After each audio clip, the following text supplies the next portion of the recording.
Senhora Coordenadora, antes de mais um cumprimento a todos, nomeadamente à Associação Habita, que nos visita e nos traz o seu testemunho, e todos os seus representados ou associados, e dar uma nota importante para começar a nossa intervenção, tem a ver com o exemplo. O exemplo no nosso país, pelo menos nas notícias, e nunca foram desmentidas, são notícias recentes, um grande governante do nosso país comprou supostamente um imóvel para o seu filho e poucos meses depois vendeu por sensivelmente o dobro do preço. Isto é recente, sabemos bem o que é que estamos a falar. Portanto, quando estamos a falar de especulação, eu penso que sabemos de quem é que estamos a falar.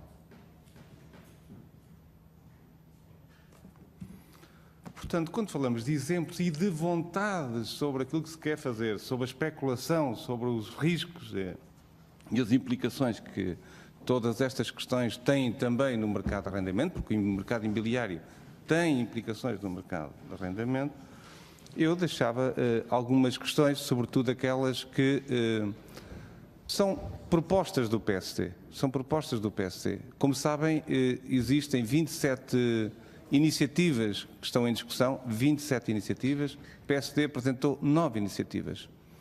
E sobre essas 9 iniciativas eu queria ouvir o vosso testemunho. Porque nós entendemos que, por um lado, não deve haver, não devemos estar apenas de um lado, reconhecendo que o elo mais frágil desta equação são de facto os inquilinos, mas nós também temos, e vocês sabem disso, todos sabemos, que existem proprietários que têm dificuldades. Também existem, portanto, não são todos especuladores, nem são todos, e que investiram as suas poupanças e ficaram com o mercado totalmente congelado, conhecemos a história, e efetivamente não conseguiram beneficiar das poupanças que fizeram. Isso gerou muita desconfiança. E esse é um dos problemas centrais que existe no mercado de arrendamento. A questão central é a confiança entre as partes, é isso que temos que trabalhar. E como é que nós devemos trabalhar? Por um lado, com um conjunto de medidas que têm um cariz claramente social, que defenda efetivamente os mais frágeis, e um conjunto de medidas fiscais que incentivem a que haja mais oferta para que os preços funcionem e sejam mais baixos. E aqui começava com o conjunto de medidas sociais que gostava de vos ouvir a vossa perspectiva. Por um lado, o PSD entende que deve haver subsídio de renda para as pessoas mais idosas, com mais de 65 anos, para as pessoas com deficiência com grau superior a 60%, para as famílias monoparentais e também para as famílias numerosas. Todas estas circunstâncias, estamos a falar de pessoas que tenham dificuldades. Portanto, para quem não tem dificuldades, quem pode pagar a renda, paga em qualquer sítio. Essa é uma questão central. Tem condições para pagar valores mais altos.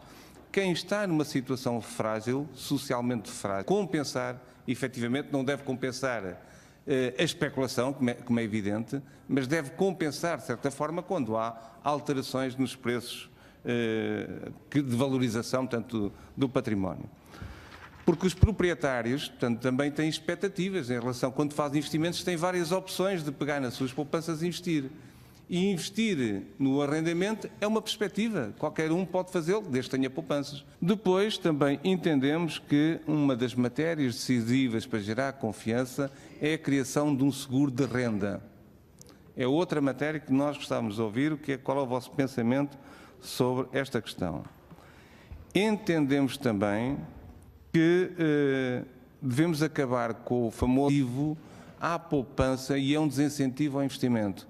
Ou seja, faz com que quem tem património não invista mais em património. Entendemos que em 2019 deve baixar para 25% e baixar gradualmente em 10 anos para 14%, numa perspectiva de criação de confiança entre as partes. Ou seja, um proprietário que tem uma casa que faz um arrendamento de médio prazo, nomeadamente 5 anos, maior do que aquele que faz um contrato de curto prazo.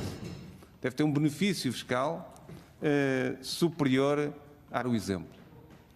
O Estado, e olhamos para os problemas onde são mais críticos, que é o caso de Lisboa e do Porto, mas sobretudo em Lisboa, o Estado tem um património gigantesco, não usado, que pode ser utilizado para o mercado de arrendamento.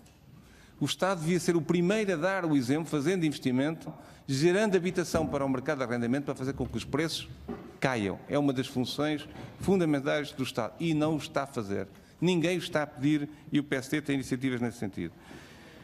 Para terminar mesmo, entendemos que a Comissão Nacional do Arrendamento deve funcionar, não tem funcionado, deve funcionar dentro do IRU, não é uma nova instituição, estou mesmo a terminar, quase como uma entidade reguladora onde estejam todas as partes, incluindo proprietários e inquilinos, para se poder discutir, chegar a consensos, chegar a entendimentos para se conseguir, de facto, que as coisas funcionem. Deixo estas perspectivas e gostava de vos ouvir sobre as opiniões que nós apresentamos. Opiniões e iniciativas concretas são mais, mas estas são as mais importantes. Muito obrigado. Muito obrigado, Sr. Deputado. Não está o Sr. Deputado Luís Vilhena. Cabe a mim fazer as perguntas quando chegar a sua vez, não se importa, desculpe lá. Cabe-me a mim fazer as perguntas em nome do Partido Socialista.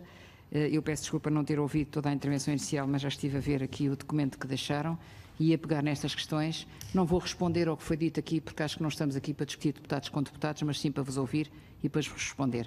Tenho aqui 8 pontos, a dizer-vos mais ou menos em que ponto é que as coisas se encontram. Moratória do despejo, perfeita consciência que ela não resolve todos os problemas, perfeita consciência. Esta que foi aprovada, vigora até março de 2018. Mas o que tem que ser mexido é o regime do arrendamento urbano, e assim ainda não foi.